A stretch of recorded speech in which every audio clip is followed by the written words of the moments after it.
Hello. Hi. Hi, everyone.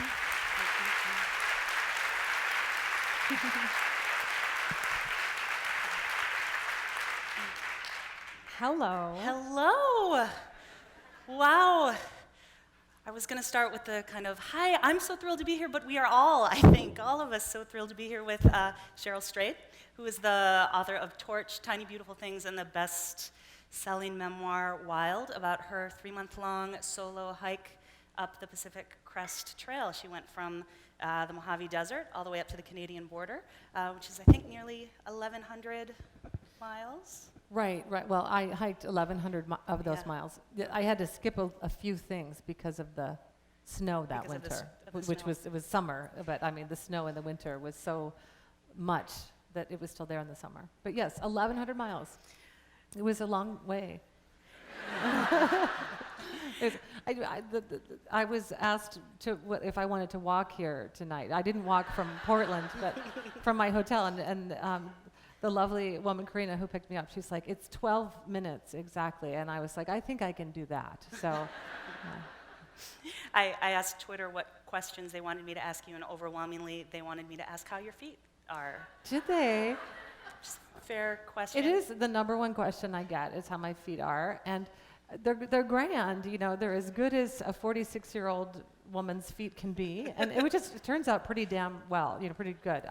And all 10 toenails, all the toenails I lost grew back. I lost 6 on my hike. So it took a few years, though.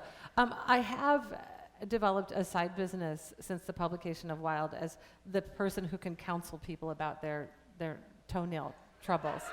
And just last week on Facebook, this friend of mine had injured her big toe nail, and she said, you know, what do I do? And I said, you know, tear it off, you know. And so if any of you are having any questions ever, if you ever have to ask yourself the question, should I rip my toenail off? I'm telling you, the answer is yes.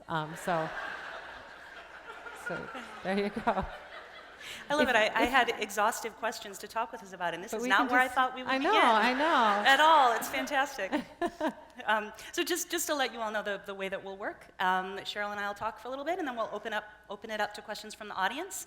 Cheryl will sign books briefly after, and then I thought if none of the 800 of you have anything to do afterwards, maybe we could take Cheryl on a quick whirlwind tour of Chicago in a quick ploy to try to get her to move here. That's right. So that's my basic agenda for the next hour of your lives. But just thinking in terms of how we need to start talking about journeys, just the idea of there always being a beginning, and you had several beginnings that you were writing about, whether it was standing in line at REI, seeing the guidebook, and then going back later to get it, and then kind of the later beginnings of, oh my God, am I really going to do this? But you mentioned it wasn't until years later that you realized that the actual beginning was with your mom. Yeah. I mean, I think it's in chapter. I haven't read the book for a while, but I think it's in chapter 1 where I say I think the first line of chapter 1 is my PCT hike had many beginnings, and I do think about journey in that way. And of course, you know, things almost always began sooner than we kind of credit them for beginning. There was that first, you know, step I took on the trail. There was the decision to make the journey. And in Wild, what I say is, where it really began was on March 18th, 1991, when my mom died very suddenly at the age of 45 of cancer. And what's interesting is I think that, you know, writing memoir or I think writing novels too, and writing anything, it asks you to deeply question the things you think to be true. And when I was writing Wild, I thought that the truth was that my journey began the day my mom died. And in the years talking about Wild, it's been so interesting to me to come to understand myself more deeply because of the stories that other people tell me after they read Wild. Is, you know, I've had this opportunity to reflect even more on this story. And I do think in some ways it goes back further than that, to my mom's life, not her death, to her life.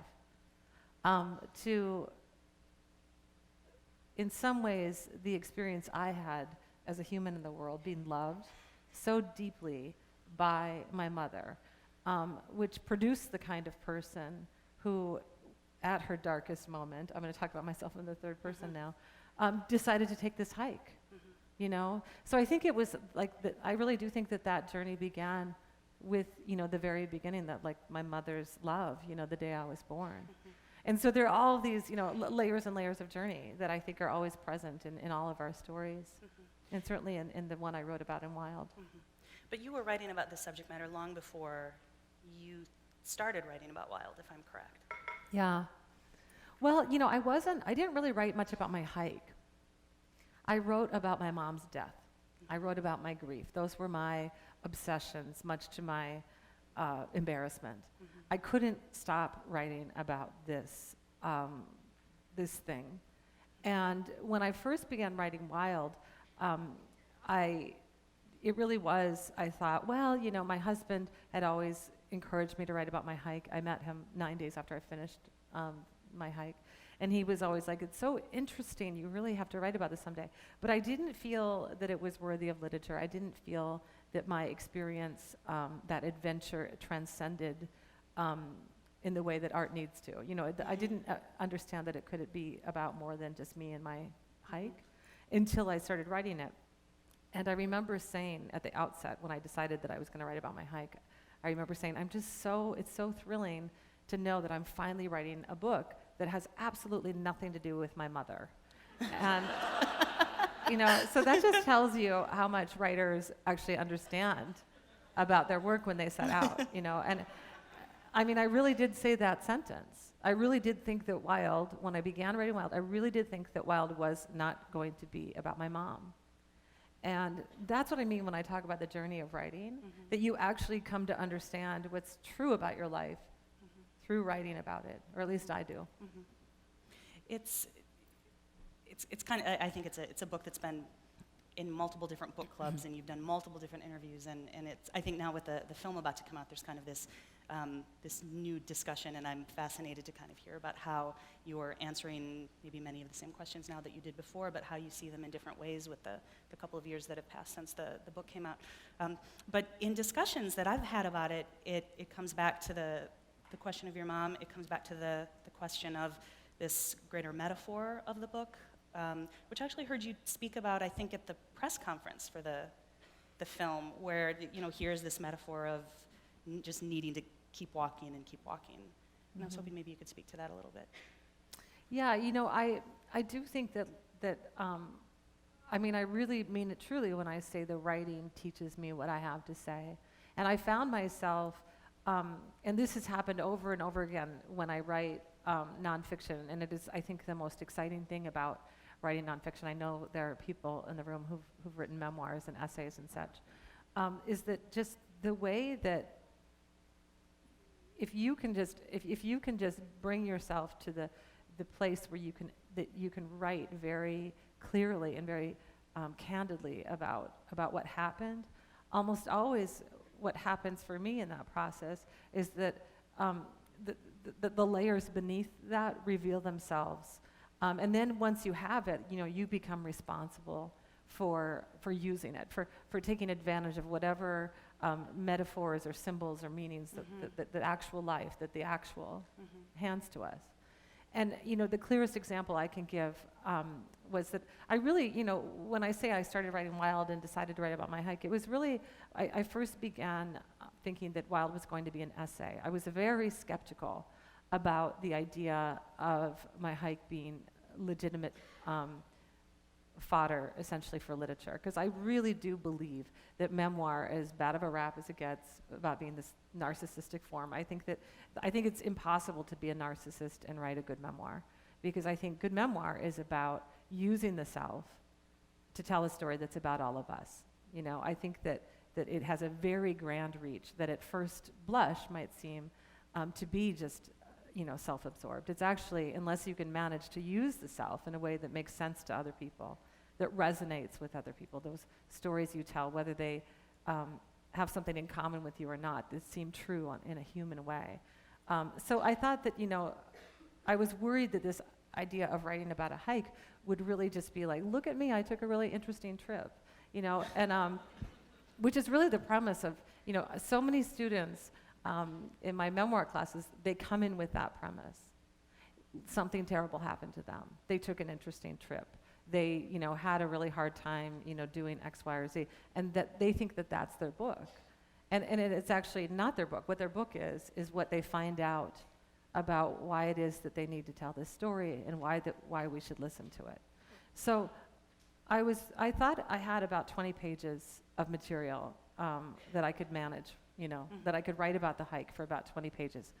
And I found myself just writing and writing and writing, and it was never on the trail, like 80 pages in, still hadn't set foot on the trail. And it's true. And my writers group, I kept bringing it in, and they go, this is a book. And I'd be like, it's not a book, So, but here's when I knew it was a book. And this is an example of what you just asked me to talk about. So, I go, and I love that this scene is in the book just like it is in the film portrays it exactly as it is in the book. And I go to this motel room in Mojave, California. I've decided to take this hike, this long backpacking trip. I buy all this stuff. I get it all there, and I'm alone in this room. And it is the day one of my hike.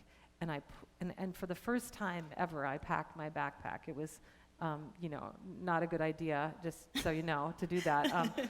If you are going to go hiking like 1,100 miles, just, pack the pack first and do some trial runs. But I didn't do that. And I packed all this stuff, and I couldn't lift it. And I really honestly couldn't lift it. Like when I say I couldn't lift it, it was so fucking heavy. And it was not joking around. And what was interesting though about it is I had to lift it. It wasn't an optional situation. It wasn't, I had no choice in the matter. I was alone in a town where I knew no one, miles from anyone I knew, and I was alone with all this stuff. And my only option was to lift it and walk out of that room.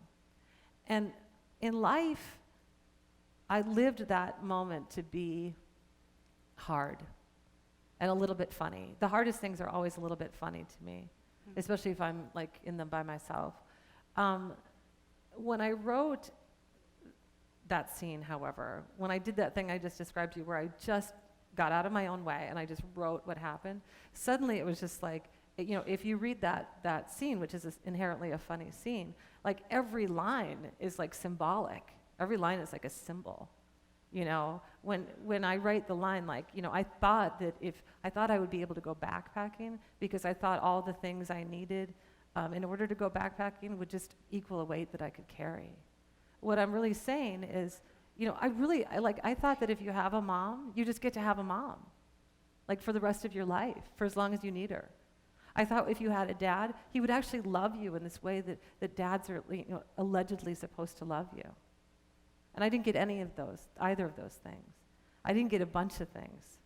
I didn't even get to be at that point in my life the person who I believed myself to be. I'd robbed myself of that. And so when I wrote that line, I realized this was what the book was about.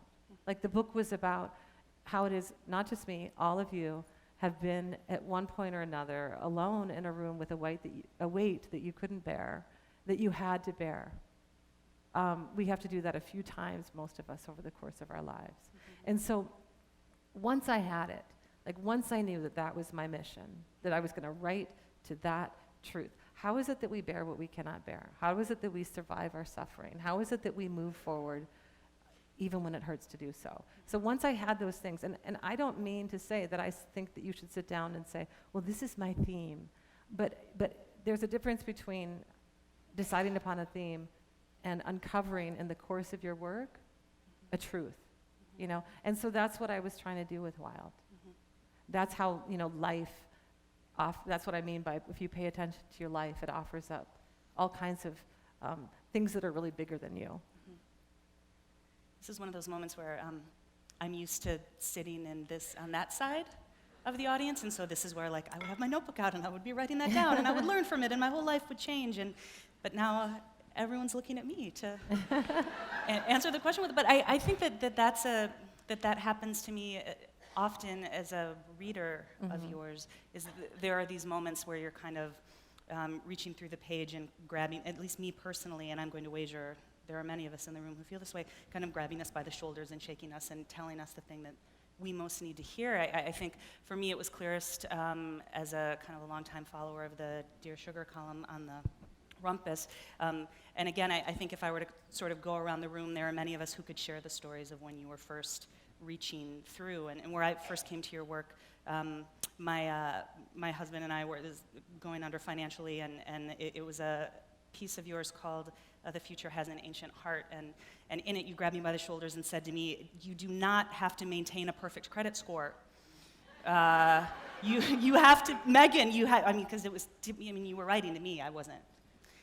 You have to be kind, and you have to pay your electric bill. And That's a direct quote. It's true. Yeah. Yeah. And what I said in that is, and like I know every writer needs to hear that. Like that we work in a field. Or do we work in a field? I need a hoe if we're going to work in a field. But you have a shovel. You had bought a foldable one. To be a writer, you do have. I say in this column, like you have to separate yourself from this idea that the financial outcome is any accurate measure of success. We know wildly successful writers who are living in poverty. Okay, because success, what is success in writing? What is success in anything you do? You get to decide, you get to define that, And so I think, thank you, I'm so glad that was helpful to you, because I certainly had to do that a lot in my own life. Yeah. I think it just came to me at the right time, and I realized that just me sharing my story with you is something that I would wager you get a lot. No, nobody really. Yeah, comes up. I think we got lost in the basement like before y'all came here, and everyone that we ran into was like, well, Cheryl, let me tell you this thing about my RV that exploded that one time, or let me tell you that. And it is true. It's really interesting. It's really been interesting to have to be the recipient of so many stories on such a grand scale. Well, do you think that's the nature of the personal essay or a memoir? Do you think it's the nature of the advice column? No, I think this is how we feel about writers who really let us into their lives. I mean, there are certainly essayists who don't do that. I don't know that if anyone wants to, sit Andre Osman down and tell them, about themselves, because he writes a more intellectual, and I don't mean that as a criticism. He just writes a more intellectual, personal essay. One of the things that, like, my thing that I do, on the page, and it's always been the most interesting to me, is just like that I'm really fiercely emotional, and also emotionally, the whole point to me is that sense of to dare to be as intimate as possible on the page, which is different than confessional. I mean intimate, and seeking to tell all the layers of any truth that I'm trying to tell. And so I think one thing that happens a lot is I say things that are not so original, but that maybe have never quite been said. Like one of the whole thing of grief. So many, I just feel like there's this huge, just enormous tribe of people who have come to me and said, I know exactly the pain that you went through when your mom died, because my mom died too, or my dad, or my daughter, or my boyfriend, or whatever it is. And they say, and I was so alone. And then you wrote exactly how I felt. And so that is the thing I hear a lot. And so it's kind of interesting to me in that regard. I think that I know that I certainly feel that as a reader too. When somebody articulates a feeling that I felt that I wasn't allowed to have, that I felt that maybe nobody else had, And I think that I never said about my work, I never knew that my work would be so sort of therapeutic or consoling, and yet I'm so glad that it is. I love the idea that it actually serves a kind of function in the world. When you talk about yourself as a reader like that, that's another thing for me that Wild was really about, is this love of literature, and there are, for those of you who haven't read the book, Cheryl would pack certain books in her backpack, and then as she read them, she would burn the pages at night, and then when she reached certain checkpoints, she would have new books. Me and Hitler. So the book burners. But we had different reasons for our book burning. I wrote down things like, if Cheryl says X, you say Y, and then it wasn't on my list at all, so that's great.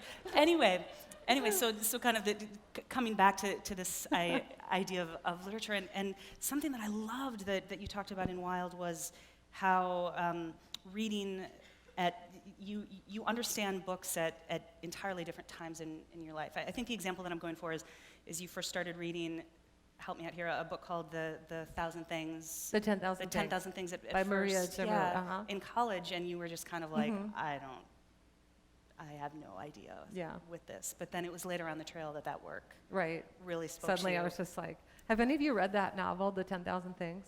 Has anyone in the room read that novel? One person. Very good. It's really interesting, isn't it, what happens to books.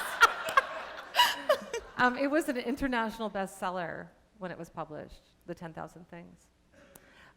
In what, like I don't know, do you remember, maybe 1935? But it's interesting to me, something could be an international bestseller, and then it just goes away as if it never happened, But I love the book, it's interesting. But I don't remember what the question is, but one thing I wanted to say, can I just hijack this? Hit it. Yeah, but I do think it's kind of interesting, one of the things that I decided to write about those books that I took with me, that I did burn, but I burned them because I was trying to lighten my load, and metaphorically as well as physically. And is that I feel like, stories really have been my greatest consolation, and so I do, when people come up to me and say, like, you said something to me that I needed to hear, or they'll say, your book saved my life, or that kind of thing, I just think of myself, and I think of all writers, as in this sort of we're like in this great river of people who share stories and tell stories, and that, they have all kinds of power in the world. And I loved the idea, I wanted readers to be really aware of, like, the thing that was my greatest companion on the trail. There was silence, and then there was story. And it was my own life, there was my own thinking about, everything I had to think about, but there were all these narratives that had been written, sometimes, decades before, that I was carrying with me, that helped me on that trek. It was and so to burn them was almost, it actually became, at first when it was the idea to burn these stories, it seemed terrible. Like I said, it seemed like what Hitler did to books. And then it seemed like a sacred act, Yep. Sometimes the greatest honor we can give something is to destroy it or let it go, Yep. At the back of the book, there's a list of all the books that were burnt. So all of us can go. And I received numerous photographs of people by campfires burning wild, actually. So it's true. It's sort of become the thing to do. So you either get a tattoo of a line from the book, or you just burn the book. You can take your choice. So there's a whole catalog of people who've burned the book. So. Well, one of the books that was on the trail with you was your own journal. And I'm interested about this just because at the very beginning of the book, your author's note to us is that in writing Wild, you were using your own journals. So I'm interested in how, like, as you were you recording all this as you were going? Because there's such detail in the book about, weather conditions, and the leaves were this color at this particular moment. And so I'm wondering, is this all things that you're pulling from memory, or were you kind of recording this as you were going? Well, it's a combination of, all of the things that memoirists essentially do when they, construct a seamless narrative out of, obviously a life that contained all kinds of things. I did keep a journal, and I kept a pretty meticulous journal because I was alone so much that that was also my companion. Essentially, the letter I would write to myself every day. Oftentimes, when I met people on the trail, I would sit right down and write, like, what we had said to each other. And because I was also a fiction writer at that time, I would write it in dialogue, and I would write it I had that sort of hunger to create scene and story. And so, it's there in my journal. There are things that are in the book that are straight from my journal. There are also lots of things that are memory. My memory of how this mountain looked at that field. And then, of course, research, too. When I was writing the book, I wanted to make sure that, what were those yellow flowers actually called? And I would go back and find out, So it was a combination of things. And I will say, though, people say, well, how do you vividly remember all of that stuff? And the answer is, I remembered it. The way we all remember things, sometimes vividly and sometimes vaguely, and then we then report on them with some authority. And I put that author's note. I mean, there's so much discussion about truth and memoir right now in the culture, and it's really so difficult. It's so difficult as a memoirist because, one of the things right away is there's always this suspicion, like people are always trying to hunt out that kind of like, what did you make up? People are always like, did that really happen? And I'm like, well, yeah, I wouldn't have written that it didn't happen if it, that it happened if it didn't. And I think it's because we've had a couple of really famous, like sort of false memoirs where somebody said they were in a gang and then like they were actually grew up in like a suburb of Cincinnati and, right, and it kind of depresses me. One of the things, the power of memoir is the power of subjective truth. And subjectivity is no more inherently accurate or inaccurate or interesting or true or anything than objectivity. It's just got a different mission.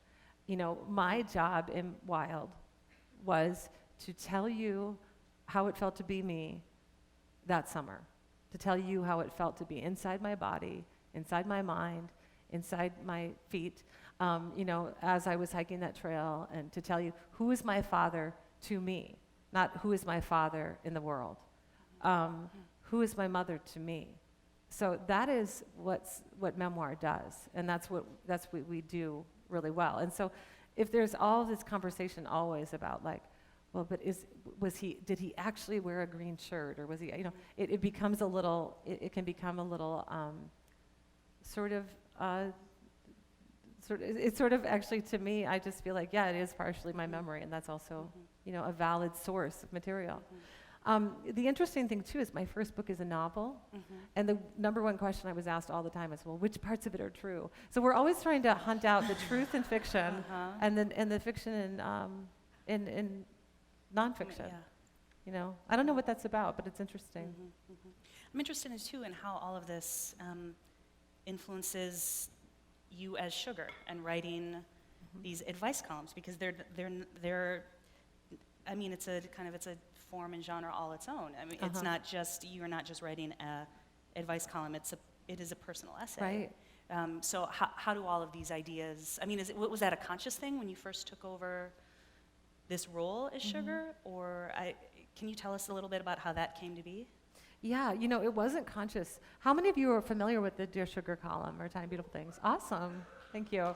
So those of you who don't know, it's truly, I was asked to, by the Rumpus had just started, pretty recently, and the writer Steve Almond wrote to me one day and said, I've been writing this column called Dear Sugar, and I don't want to do it anymore. It doesn't have a following, it doesn't pay anything, nobody reads it. Do you want to take it over?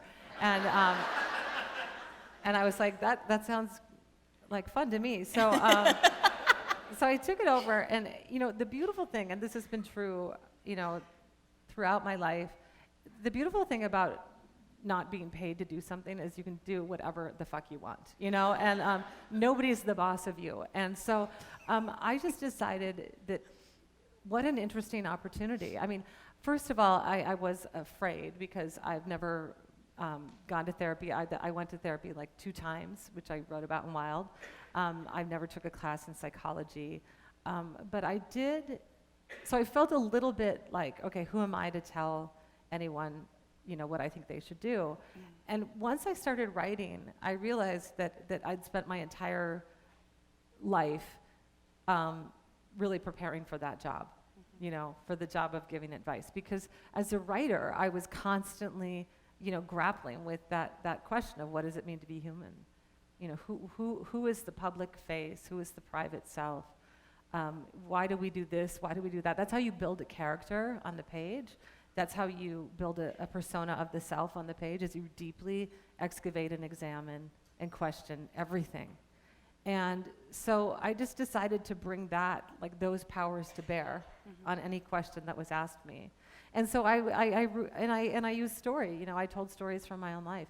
And when I say, when I was saying this just a moment ago about this, the power of subjectivity, I don't mean to say that I don't care a lot about accuracy, and about fairness. Like when I tell you about my father, I'm telling you about my father from my own perspective, but also really, really interrogating myself. Why am I writing this about him? Is this true? Is this, is the way I remember it, the way it was? And always, sort of putting that stuff through a very rigorous kind of examination. And I think that in the Dear Sugar column, I did that maybe more deeply than I ever had before, because I wasn't just telling you a story. I was actually speaking directly to a person, a real person, who had written to me and sometimes shared a secret that they'd never told anyone before, written to me about a problem. And I really actually specifically wanted to help that person. I was also mindful that we were doing this in the town square. It's like therapy in the town square. It's like right now, if you told me your biggest problem and I tried to help you in front of all these people, which we're gonna do next, but and by way of doing that, it was really interesting. It's like the direct address. Like, I'm actually trying to help you, but I want them to also gain something from it. And so it was this interesting, like I had never been put in that position as a writer before, and it was so amazing. I had no idea. I took the job on a lark. It ended up being, I think, some of the most important work I've ever done as a writer and a human. Were you doing that at the same time that you were writing Wild? So what happened is I finished the first draft of Wild, and I sent it to my editor. And while I was waiting for my editor to get me her notes back, I got the email from Steve, and I began writing the column. I thought it was just going to be this thing I did kind of on the side. So then I was writing the final edits and the final draft and finishing Wild while I was writing the column. Okay. Can I build off the phone call thing? So you got the phone call from Steve. It was an email. It was an email. But then someone who did call you was Oprah? Someone who did call me was Oprah. Okay. Yeah. We're dying to hear about that. Oprah. It was a really interesting and weird experience to have Oprah call me, but the book had been out maybe 3 or 4 weeks, and it was doing great. Wild had by then exceeded any dream that I'd ever had for myself as a writer. It was on the New York Times bestseller list, and I was just happy. And I was in this motel room in Milwaukee, and my cell phone rang, and I picked it up and said, this is Cheryl. It had a Chicago number, actually, and I assumed it was the sales rep, my publisher's sales rep, who was going to pick me up and take me to the bookstore where I was going to do a reading that evening. So I said, I thought we were just going to talk logistics. So I just said, this is Cheryl. And this voice on the other side said, this is Oprah. I swear. And then I paused and I said, it is. And because it totally, when Oprah calls you, you know it. I mean, she has a voice that we recognize. And it was so surreal because she just said, I just finished reading the book, and I love it so much, and we talked all about it. And one of the things about this whole experience I've had with Wild is just how much less cynical I am now about how the way things work. Because everything, same with Reese, like the people are like, how did you get this? How it was is just Reese read the book. Reese Witherspoon read the book, So and then she called you. And then she called me. So it was. And was it the same? On the same cell phone. I now have framed the cell phone, but but no, it was just really like. So when Oprah said to me, I read the book and we talked. We had a long talk about it, and she said, I really just want everyone to read this book. So she said, I'm thinking, and I only want to do it if you're into this, but I'm thinking about maybe I should restart my book club for the book. And I was like, I think that sounds good. And I swear to God, we were the only two people on the planet who knew this. I mean, so it wasn't like a committee and then her I mean, so I say to her, well, like, okay, well then now, like, what's next? And she says, well, when we hang up the phone, I'm going to talk to my people, and my people will call your people. And I'm like, do I have people? I didn't even know. Who are my people? And so she said, and we'll just figure everything out. And she said, you can't tell anyone because all the people have to figure all this stuff out. So it's going to be a few months before I actually make this announcement. And I said, well, and she said, well, can you come to my house this weekend? And I was like, okay. And seriously, I swear to God, I'm not kidding you. So she says, and it was a Monday, so she's like, can you come to my house on Sunday? And I was like, okay. And so, and I said, well, who can I tell? And she says, you can tell your editor, and you can tell your husband. So I tell my editor, and I immediately, they think that like somebody's died, because I'm like, I have to talk to my editor right now. So I say, shut your door, and you don't say anything, because you can't tell anyone, because it's a big secret. And I tell her what happened.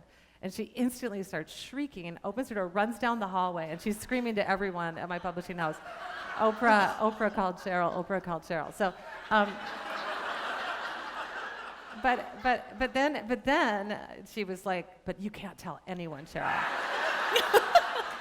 So I told my husband, and we're all like, oh my God, And so then I go to Oprah's house that Sunday and like spent the day with her, and it was chilly, and she gave me a sweater, and then at the end of the day, she's like, oh no, keep the sweater, And so then I go home,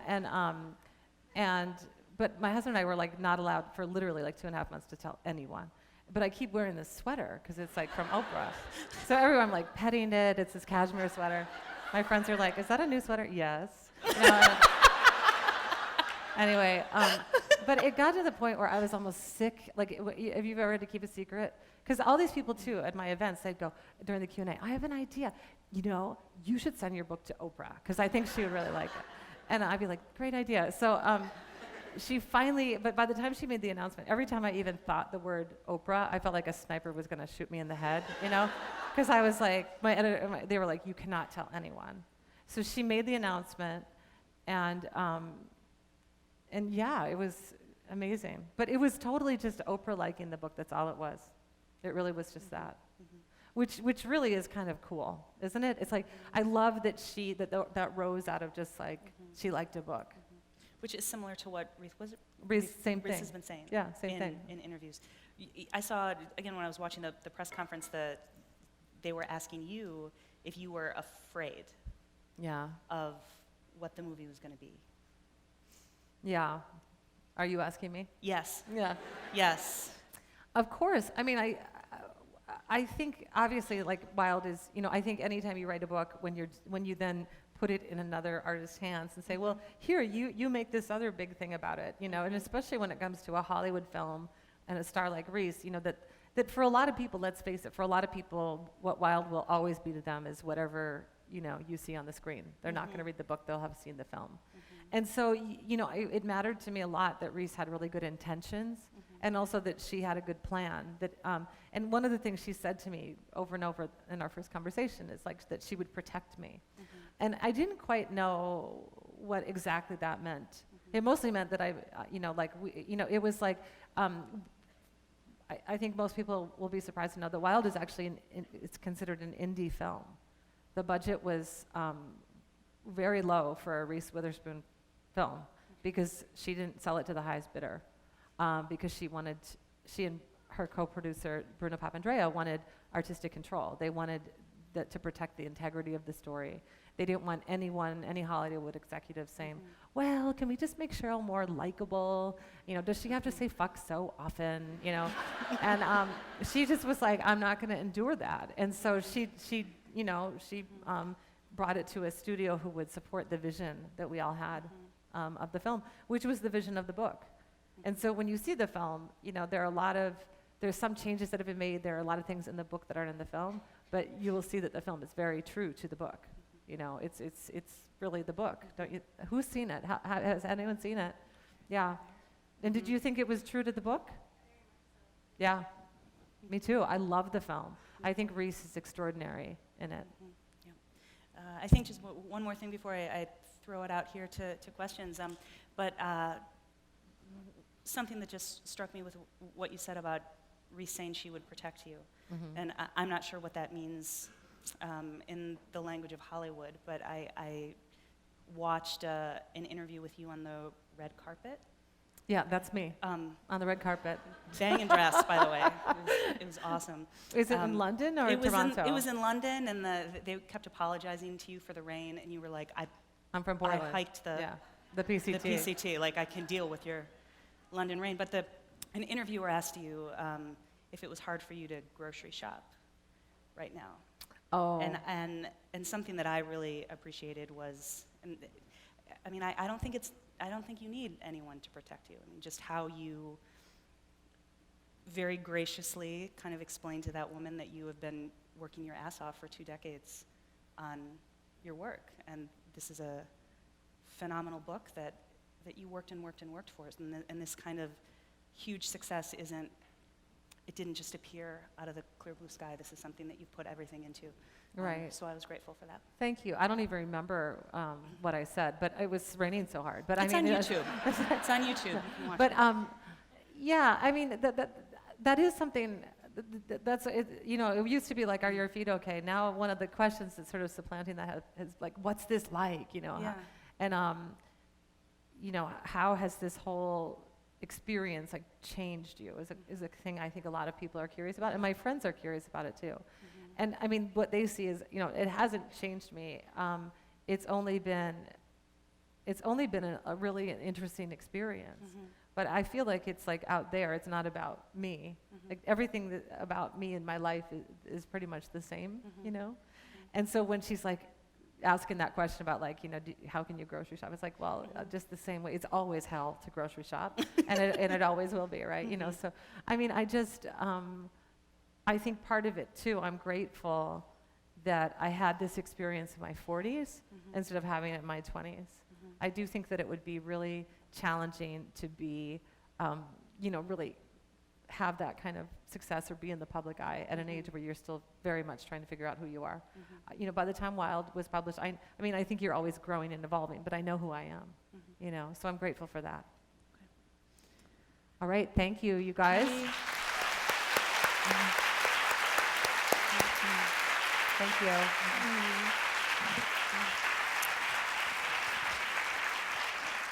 I know that there's some microphones running around here, and so if anyone has questions for Cheryl.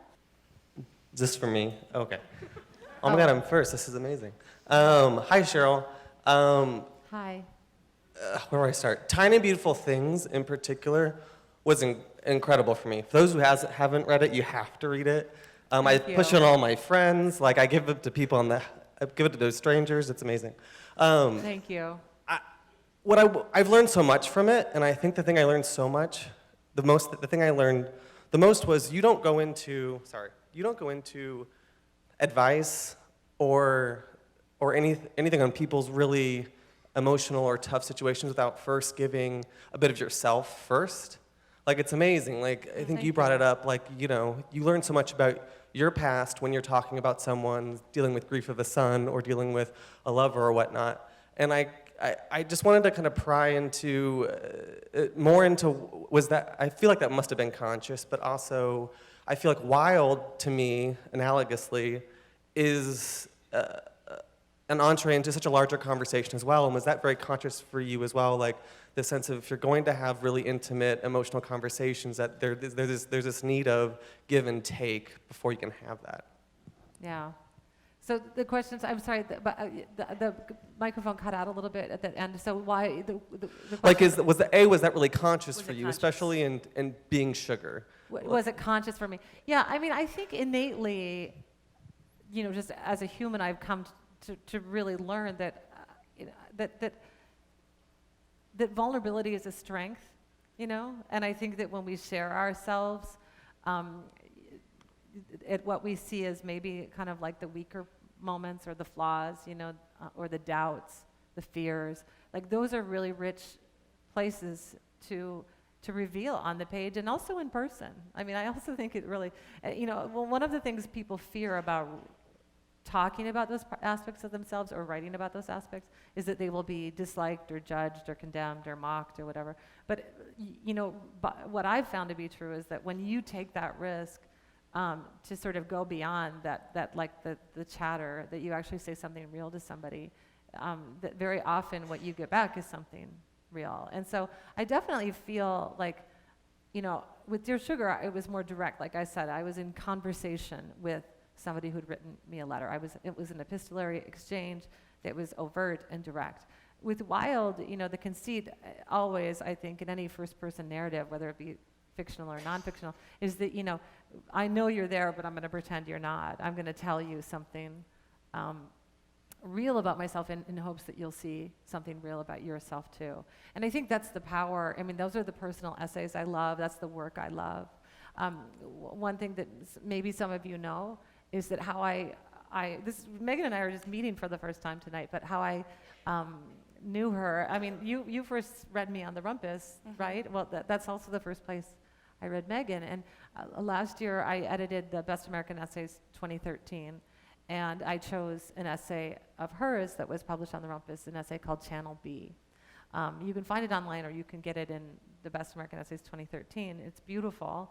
And I chose it for that very thing that you're talking about. I mean, obviously it's well written and all of that stuff, but I think ultimately what really got me was Megan's ability to be vulnerable about something very specific that then reads so universally.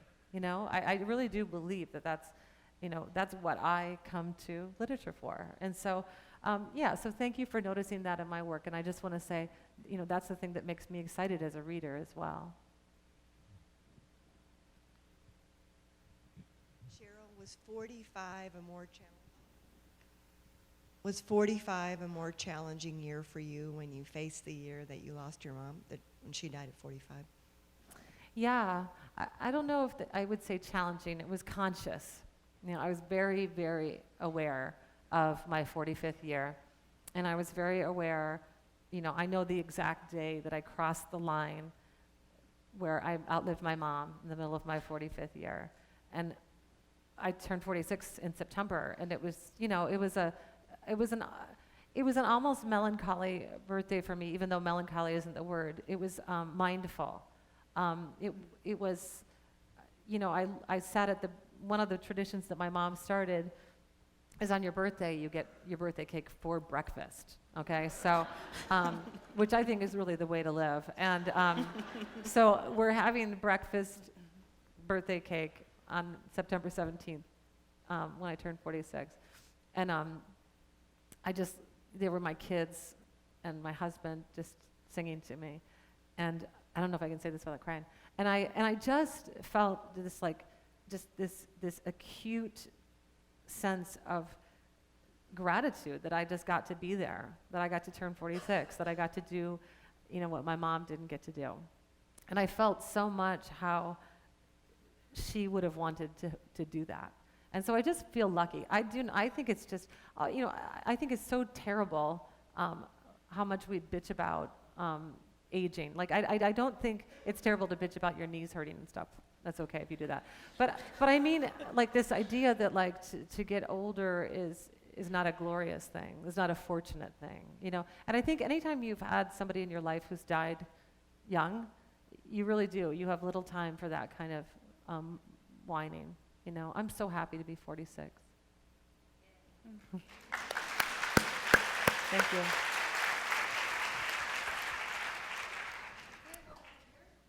Hi, I'm Allie from Portland. Thanks for being here. Going off your conversation about memoir, I've had some experiences this year that I've wanted to write about, but I find that when I go to the page, sometimes the first roadblock is myself. And writing down these experiences that maybe I've been a part of or that I've instigated that I'm not proud of. And I've wondered if you've had that same experience or if you've heard of other people who have and how you've worked through that. Yeah, pretty much every roadblock is the self, I find, with writing. And you just have to, I mean, the only thing you can do is write. You know, you just have to keep trying and keep doing it and writing the things that you don't want to write about. I mean, one thing about like writing about parts of yourself that you're not proud of or that you regret or that you feel bad are true, you know, is to just rest assured that there's not, unfortunately for many writers, a direct portal from like your computer to the New Yorker magazine. So, you know, it's not as if, so just write, and then like nothing's gonna happen, you know, except you'll have known that you wrote it, that you did this thing that you intended to do. And then you can make all these decisions about it. You can make it better, you can be, you know, I mean, I just think it's one of those things too. Whenever I've written anything that I didn't want to write, it was always the idea of it was so much harder than, you know, once I got over that and like did it, like there's so much more gentleness on the page than I think is in our minds. So you just have to do it. There's no cure. You just have to you know, push forward, and good luck. There's somebody down here. There's people all over. We have one right here? Yes. There are people in the front too, yeah.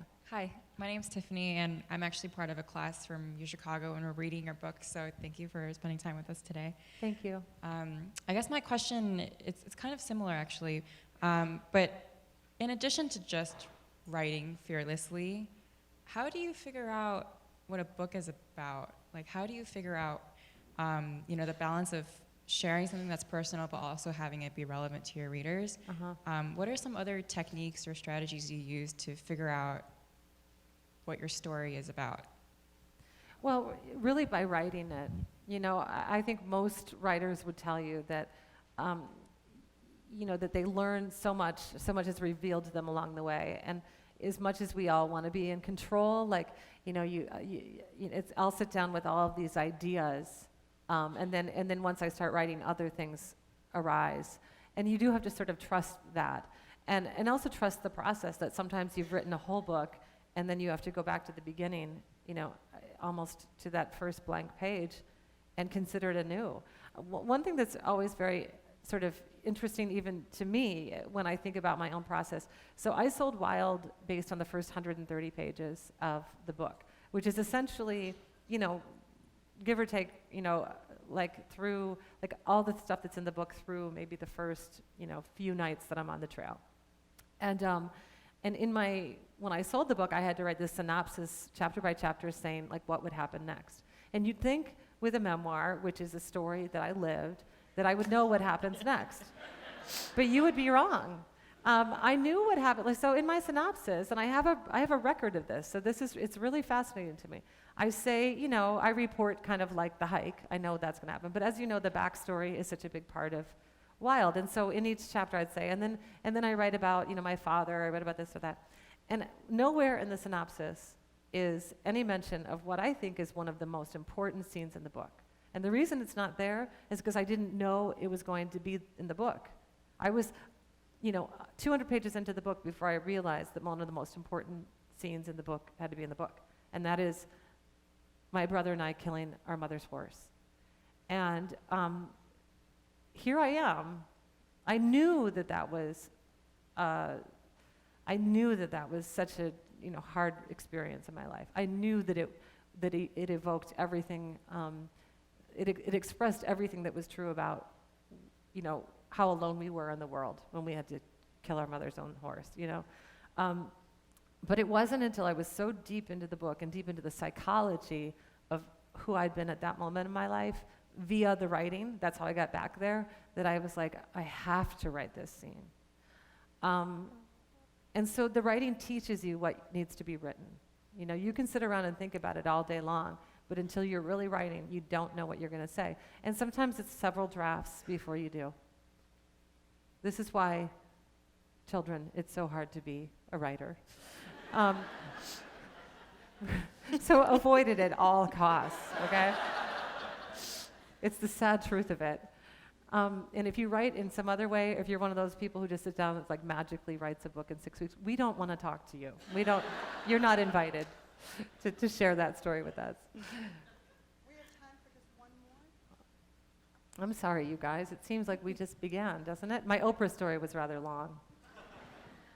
I'm wondering if you're planning a follow-up memoir, like a Wild 2, about meeting your husband and everything that followed. So I'm sure a lot of us would like to read about that. I am. It's called Mild, and